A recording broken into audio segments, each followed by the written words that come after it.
Okay guys, so we've got quite a bit to talk about today. Obviously AMD have now had their new launch, which is basically on the Zen 3 architecture on the 5000 series. Now, I don't know if any of you saw the actual presentation. If you did, I'd like to hear your thoughts in the comments and what you thought about it and stuff like that. If we go into it and try and break it down a little bit, we can start to have a look at the kind of meat on the bones and kind of see what it's all about really.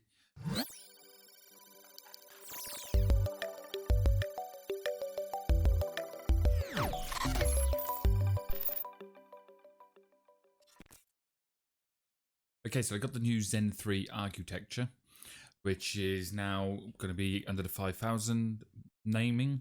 Now, the reason behind that is they've skipped the 4000 because on their kind of mobile CPUs, they kind of made a bit of a mess with the naming conventions there, and like it was so saturated, so they decided to skip it, which to be honest makes perfect sense anyway, because it isn't a mobile CPU, it is a desktop CPU or these particular launches, and it will make it less confusing to people buying. So anything that makes it simpler, I'm not going to complain at, especially when you consider the amount, especially on the 9000 9th gen Intel, all the different variants they had on there. So making it pure and simple is good by me. So essentially you've had the 5950X, the 5900X, the 5800X, and the 5600X. Now, I'm going to put the details on the screen now for you so you can physically see the details as I'm talking to you about it. But essentially, the 5950X is a 4.9 gigahertz, so it's not the 5 gigahertz everybody was saying, rumoured and everything like that, but it's pretty close. It's a shame they couldn't just tip it over, but fair play, they have managed to make a big jump compared to previous generation. It's 16 core, 32 threads, 72 megabytes of shared cache between L2 L3, and it's 105 TDP, which is pretty good going really, that it's keeping the same DDP as the 5900 as well. Now price wise, it's looking at about $577. Now they haven't actually released the pricing in pounds, but I would estimate it'd be somewhere around the £740 on that particular one. And then if we go to the 5900X, it's 12 cores, 24 threads, 70 MB in cache, and again 105 TDP. Now this one's going to be around $549, and again I reckon it'll be around the £510, somewhere around there. Like I say, none of the only prices that have been confirmed is the USDs, not the GDPs, the GBPs even. But so yeah, so it's a little bit in the air of what it might be, but taking a rough estimate, basing it on the current market in regards to the pound versus the dollar, and then VAT and stuff like that they have in Britain, putting it all on, and then it kind of makes me think it'll be around that mark. Then you got the 58X or 5800X, which is 4.7 gigahertz, 8 cores, 16 threads, 36 memory cache, and 105 TDP as well.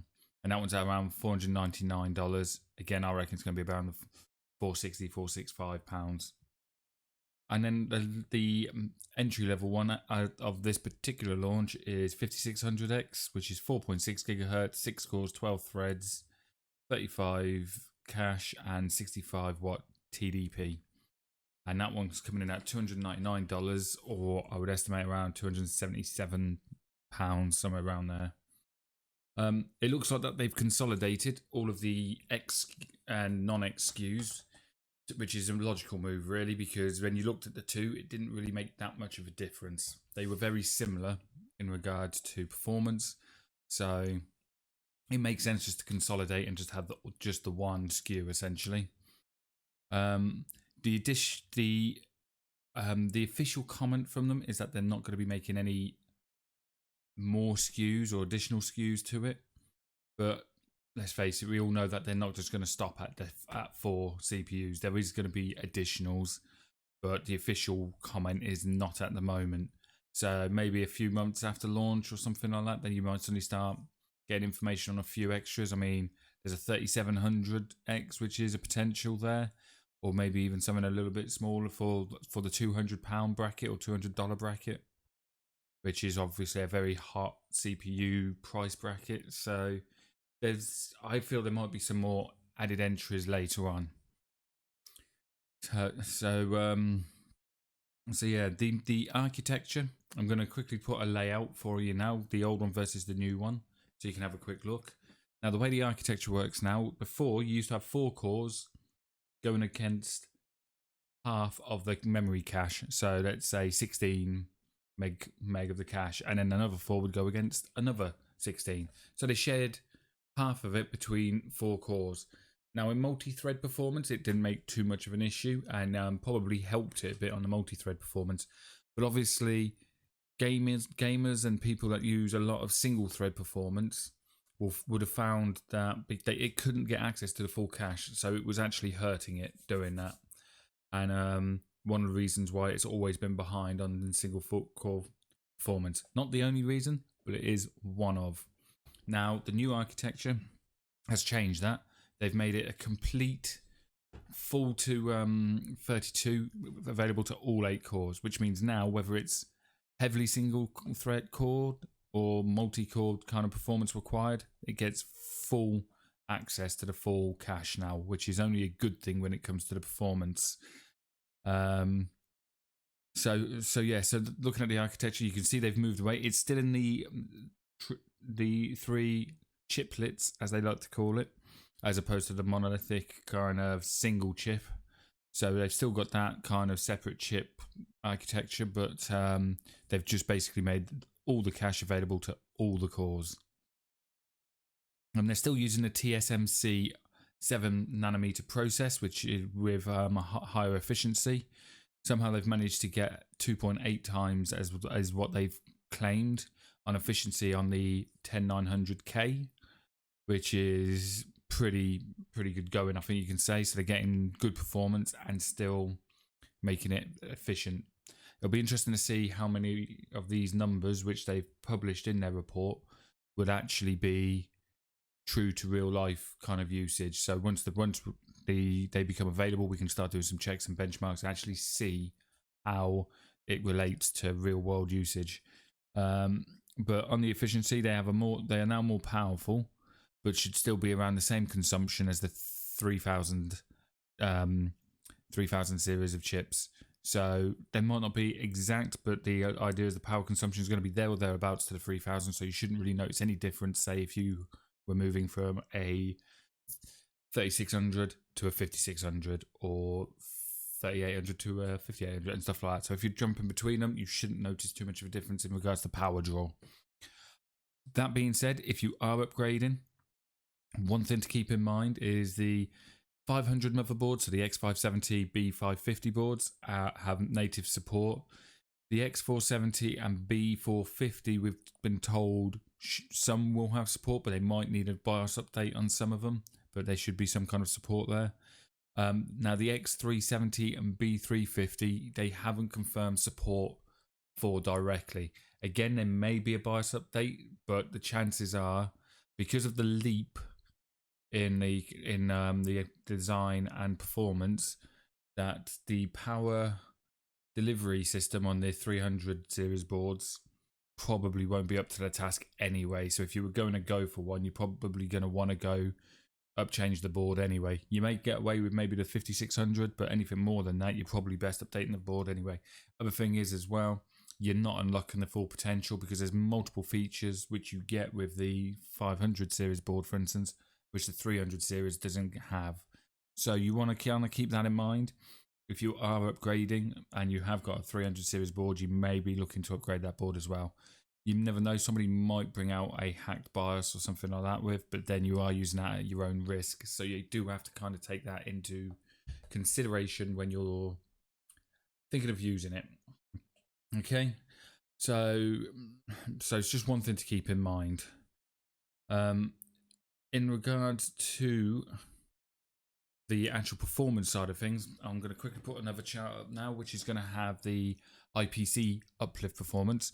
Now they're saying an IPC uplift of 19%. This is showing against the 5900X. A lot of their presentation was showing a higher chip versus Intel's flagship as well, which makes sense. If you go into put performance, you're going to put your best against their best and try and battle it out at the top. Obviously, as you go down the SKUs, the performance will then relate relative to the equivalent chip of that type. So you wouldn't necessarily say put a 5600X up against a 10900K because there's going to be a massive difference, and vice versa. You wouldn't be putting a flagship AMD chip against an entry-level Intel chip because it's obviously not going to be able to be a punch-for-punch match. So their presentation was solely focused on the top, which makes sense. And they're showing on that it's about a 19% uplift. They're showing a 19% uplift against the old architecture and on the IPC. Now, IPC is instructions per clock, which is basically the amount of instructions that can be handled at the same time on the clock speed. Okay, so it's how many instructions per clock can be handled at the same clock speed. So it kind of the higher that number, the more kind of instructions it can do at one time, which is obviously helps with performance. Now, although it's only 4.9 gigahertz, although this was against the 5900, so that would have been a 4.8 gigahertz. Obviously, Intel have already pushed and broken that 5 gigahertz barrier around 5.3, up to 5.3, I should say, because obviously its boost can vary. But because of that, the instructions per clock actually can make a difference because it can actually bridge the gap that it's losing on performance in regards to actual clock speed by being able to do more per clock speed. So then it's not a like for like comparison, so you can't really compare it 100% like for like, because the IPC being more in one will make the lower speed perform better than the higher speed. So it kind of becomes relative as you start, depending on the gap. On average, there was a 26% uplift on gaming performance, but not on all games. Obviously, some games were showing a 5%. This is based against its old 3900 XT, so not the X, but the XT, so the extreme version of it, or the revamped version, depending on how you want to call it. But when it came to against Intel 10900K, it would be pretty much, according to the stats that they've given, it is beating it on every stat apart from one of the games it showed, which was minus 3%. There's quite a few which were like +5 or +6, and there was a couple which were in double figures. So this was showing a decent increase. It was showing at 1080p, but it was showing like a decent increase. And when you compare it to where it was to where it is now, that is a massive leap per generation. And one of the things that AMD said in regards to the Ryzen processor kind of model was as it goes further along and as it gets older, it's going to get better and it's going to kind of mature as it's being used and as they bring out each new variant. And I think you can see that if you look at Zen 1 or Zen and Zen Plus versus Zen 2, you can see the improvement. And then basing it on the chart so far and the information we've got so far, it looks like they've made that improvement but actually increased the improvement on this one versus previous. So what that basically means is if the figures are correct on what they're showing, this chip is going to be going punch for punch with Intel, which is a big bonus for AMD because let's face it, AMD is already smashing the multi-core. They are way ahead on the multi-core scores, and if they're now starting to compete on the single core, then Intel's really going to have to pull their fingers out to try and bring that back. And the thing is, they're showing as they're improving, like each time they bring something out, which means whereas before, if you put it against say Nvidia and Radeon, Nvidia haven't become complacent. They've carried on pushing the boundaries with each one, which means AMD have always been in catch up. They're not bad GPUs, but obviously they don't have, or they until we know what's happening with Big Navi, or RDNA 2, we don't have the figures or anything to show that they've got a card which can compete with Nvidia's best. So will their GPUs be able to compete? We won't know. We'll cover that come the a few weeks away when they actually do the launch for Big Navi. But in regards to the CPU, not only have they caught up, in some cases they've overtaken, and now it's caused Intel to be playing catch up. And if these figures on the single clock speed end up being as good as they show, then Intel's got a lot of work cut out for them. And if AMD carry on improving year on year, then it's going to be a constant game of cat and mouse for Intel. So overall it's showing good. I mean, they did do a quick Cinebench single core threaded kind of synthetic benchmark, and on that it was showing a score of 633, which is the first CPU to break that 600 score, versus the 10900K which got 544. Now, from what I've seen on the benchmarks with Cinebench on the 10900K, 544 is where it sits. So I have no reason to dispute the numbers that they're showing there. And if they can actually achieve the 633, which they've shown, then it's an amazing result, especially considering AMD normally falls short in the single core performance. And it means that Intel have really got their work cut out for them now. So it'll be interesting to see. Obviously, when we get it, we can test it and we can see what the single core performance is on the ones we physically have. Because I always think, as much as you want to believe everything you hear, you always have to take it with a pinch of salt. It's only when you really get it and test it yourself you can really be sure that it does perform. But looking at what they're showing, there's no reason not to trust it at this point, but it'll be interesting to see nonetheless. RAM-wise, it's using the same memory controller as the 3000 series. So because of that, the memory kind of situation should be roughly around the same and should be similar to the 3000. They have confirmed that there might be a slight reduction in overclock headroom. But we'll cover that more once we get a chance to actually have a look at the chip and try it out, because until we see it, we won't really know what that potential is. In regards to coolers, they have confirmed cooler-wise that they will be a cooler with the 5600X, and that will be similar to the Wraith coolers that you've got in the 3000 series. But on any of the ones, say like the 5800 and above, anything that's over 95 TDP, they're not including a cooler in the box on this one. But to be honest, that kind of makes sense, and I don't really have a problem with that, because if you really wanted to unlock the performance of those bigger chips, you'd always end up putting on either a bigger heatsink with fan mount or a AIO or even a custom water loop. You'd always do something on there, because once you got to the bigger ones, the 337 or 3800 plus, and the same it will be on here as well on the 58, 59 and 5950, then you're going to want some proper cooling, and the stock cooler's just not going to cut it, especially on the heavier workloads and things like that as well. So I think the average streamer, especially someone who streams and plays on the same computer, is probably going to be looking at around the 5900X. As I feel the 5950X, being that extra 200 odd quid or $200, is going to be a bit more for enthusiasts or people that have real heavy multi-core thread loads, multi-core workloads, thread loads. What am I talking about? Workloads. But obviously, people that want the best are going to buy the best, so they will buy top regardless of price. But realistically, if you're streaming and gaming on the same PC, then a 5900X would probably be where you're looking. And looking at performance, it's going to do you good.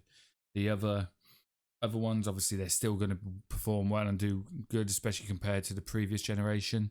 And I know a lot of people are using, say, the 3600X and are using it on and streaming on the same PC as well, and they don't have a problem. They have to reduce the bandwidth dash kind of CPU load preset in whatever they're using, whether it be OBS, Streamlabs or Stream Elements, because gaming and streaming on those CPUs is a little bit intensive. but it can still be done. So it obviously is budget dependent as well. But if you are on a budget, then it looks like you're going to get some real bang for your buck on the on this range, because the CPUs, although they are subject to real world performance benchmarks at the moment, they are looking pretty fantastic as far as AMD CPU parts. If you are looking to upgrade, like I said earlier, or if you're trying Ryzen for the first time, if you've got a 400 series motherboard, you should be fine for the most part. But I think anything, if you're coming into it new for the first time, or if, like I said earlier, if you've got the 300 series motherboards, then I really think if you're going for it, you should be going for a 500 series motherboard, so you can get all the features and benefits that go with the 5000 CPU. Okay, so that's basically my little take on the launch, or should I say on the presentation. I'm interested to see what your thoughts are. I mean, has that changed? If you haven't upgraded yet, has it changed what you're thinking of upgrading to? Or are you still going to stick with Intel if you're an Intel user already?